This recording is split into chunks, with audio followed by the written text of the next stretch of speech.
Kokias radiomėgėjiškas vertybės, kokius radiomėgėjiškus eksponatus saugo Vilniaus universitete fizikos fakultete įsikūręs fizikos muziejus. Šiandieną lankomės pas muziejaus vadovą, habilituotą mokslų daktarą Liudviką Kimtį. Taigi, užeikime ir sužinokime.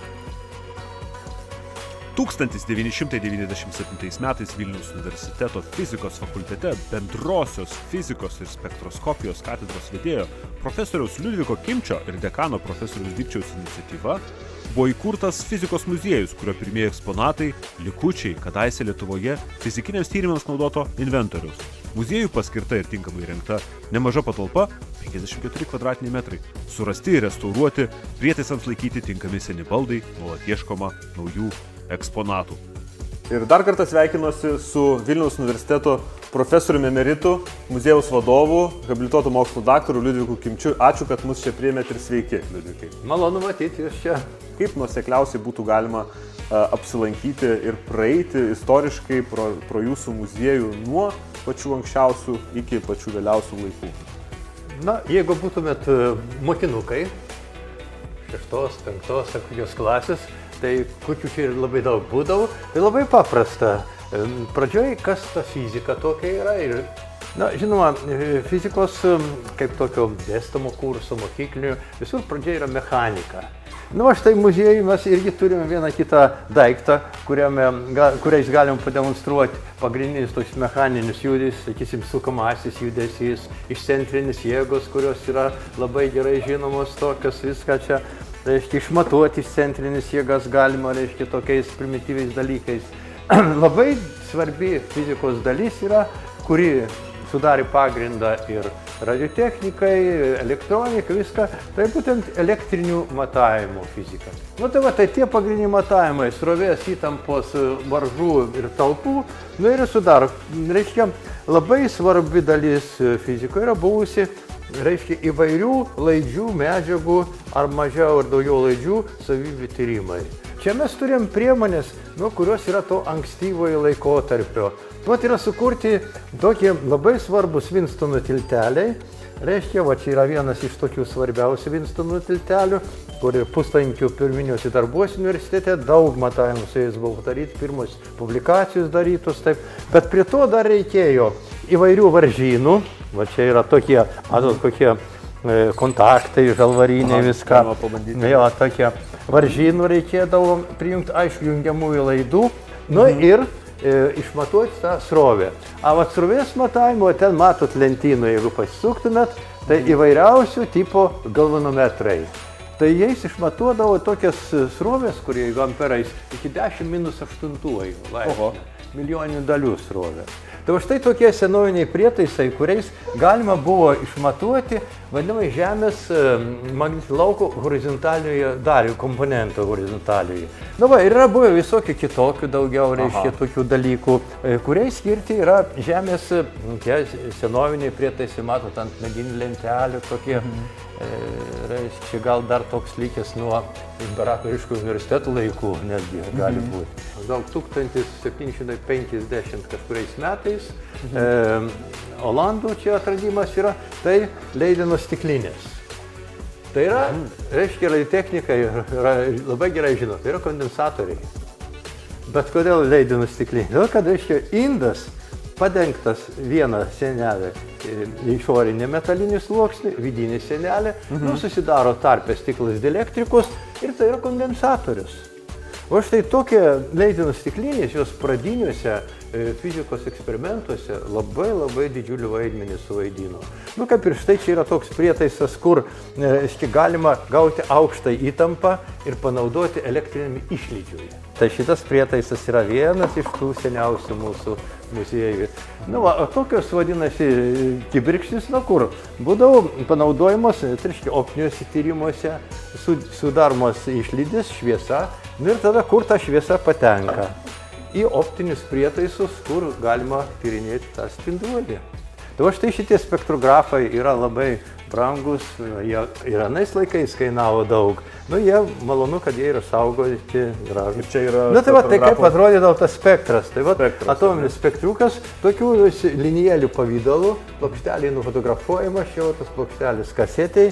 Tai malonu parodyti vieną iš svarbiausių tokių eksponatų, ką mes turime.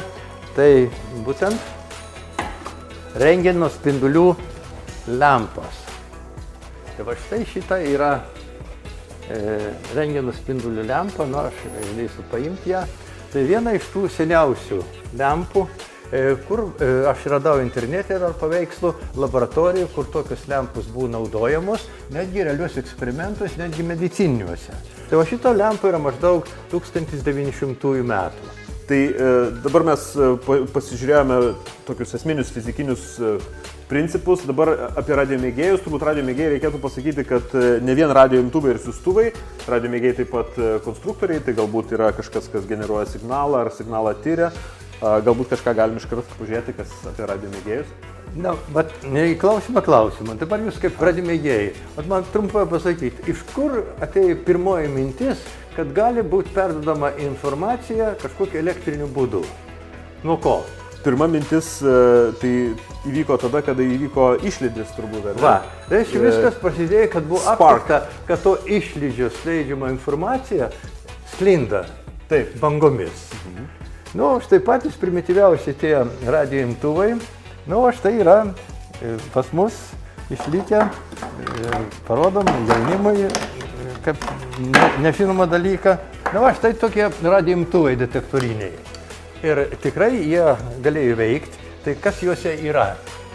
Vadinasi, nei lempos, nei puslaidininkių, nei mikroschemos, suprantama. Čia yra prieškario laikų tokie. Va, tai ką jie turi? Reiškia, turi kontūrą LC, kurį galim suderinti rezonansiniam dažniui to signalo, kuris ateina iš ilgos antenos. Iš ilgos antenos. Nuo antenos tai reikėdavo, aš atsimenu, tėvukas po karo turėjo tokį, tai kokį 30-40 metrų anteną buvo iškeltas tarp pastatų. Ir įžeminimas geras. Ir tada, reiškia, kai suderinamas šitas, girdimas signalas gaunamas dėl to, kad buvo sukurtas būdas, dar neturint puslaidininkių, detektuoti signalą. Deginamas švinas su siera ir atsitiktinai atsirasdavo kristaliukas, į kurį ten, jeigu adatėlė pataikoma ten, tada jis veikia kaip diodas. Ir detektuoja tą, ir ausinėse girdisi Rūna Ryga, Paris laiks, mes Žemaitijoj girdėjom šitą. Nu, va, štai, pavyzdžiui, Lenkų gamybos. Gal galima čia paskaityti. Va, pažiūrėkit, Lenkų gamybos. Patentuotas. Detefonas. Patentuotas, patentų numeris. Naršonna plomba dostavca nepradėjo. Tai čia detefonas toks gal pavadinimas, kaip detektorinis telefonas. Šiaip tai reiškia, jie, man atrodo, angliškai vadinasi Crystal Radio. Taip, kristalinis radijas. Kristalinis radijas. Detefon. Nu, čia mes, kadangi fizikos muziejus, nėra tikslas kaupti radijo imtuvus, bet vienas kitas yra patekęs iš mūsų universiteto žmonių, kurie panoro, kad tas jau... Pats reikšmingiausias tai yra rektoriaus Kubiliaus, ilgamečio rektoriaus Kubiliaus padovanotas Philips radijo imtuvas, kuris sakė, iš savo pirmų atlyginimų nusipirkęs, aišku, prieš kurį laikų tai buvo kainos milžiniškos tokių imtuvo. Jisai sakė labai geras, sakė, yra visus lempos, viskas likę ten. Čia rektorius Kubilius sakė kažkur Latino Amerikoje jis buvo, liktai čia yra parašyta, kad radijo aparatas Kanados lietuvių dovana 65 metais. Tai čia atseit radijo imtuvėlis. Alaus skardinė. Toliau kitas labai reikšmingas radijo imtuvas, radiola, tiksliau sakant, tai galim buvo plokšteles groti. Tai yra, reiškia, buvus fakulteto turtas, GU 80. Tai tokį mes buvome montavę universiteto radijo stotyje, Čiurlionio gatvėje, toks yra bokštelis virš medicinos fakulteto. Čia buvęs pirmasis VU radio klubas. Taip, aš buvau jo, toks kartu su Misiūnu mes ten buvom vadai. Nes aš 6 klasėje jau, 7 metų mokykloje buvo, aš jau sulytavau padariau vienos lempos radijo imtuvą, kuris toj mokykloje buvo pademonstruotas, kad veikia. Na, jeigu ta mokykla būtų išlikus Laižuvos Mažeikių rajone, galbūt ten ir buvo tas imtuvėlis dar, bet aš nuotraukose turiu. Paskui taip visas gyvenimas taip ir siejusi. Tada, kai aš atsistojau į universitetą 1960 metais, aš bandžiau patekti į radiofizikos katedrą, jau ten į vieną laboratoriją, ten kažką litavau dariau, bet matyti taip neišėjau, aš paskui patikau į kitą katedrą. Ir 1961 metais, reorganizuojant Šiaulių pedagoginį institutą, ten neliko fizikos.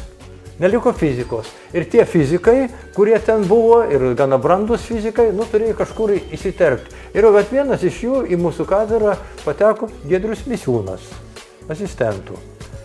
Žinomas nuo vaikystės dienų radiotechnikas.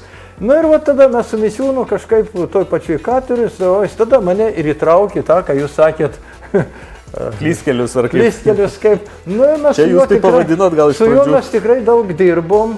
Kuria prasme, ten tą apleistą radio bokštelį Čiurlionio gatvėje, netgi organizavom remontą padaryti patys savom jėgom. Medžiagas davė ten universitetas, kad rektorius Kubilius, jis radimėjėjus kažkaip pripažino viską.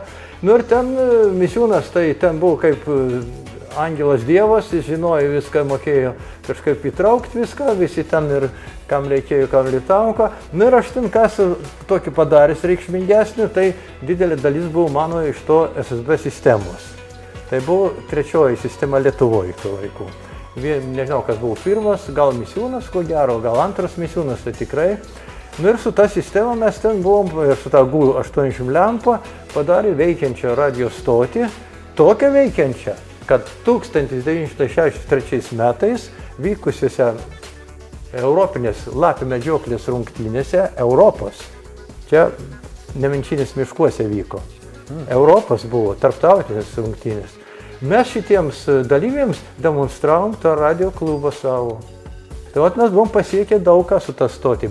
Bet kodėl, aš drįstu pasakyti, klystkeliais.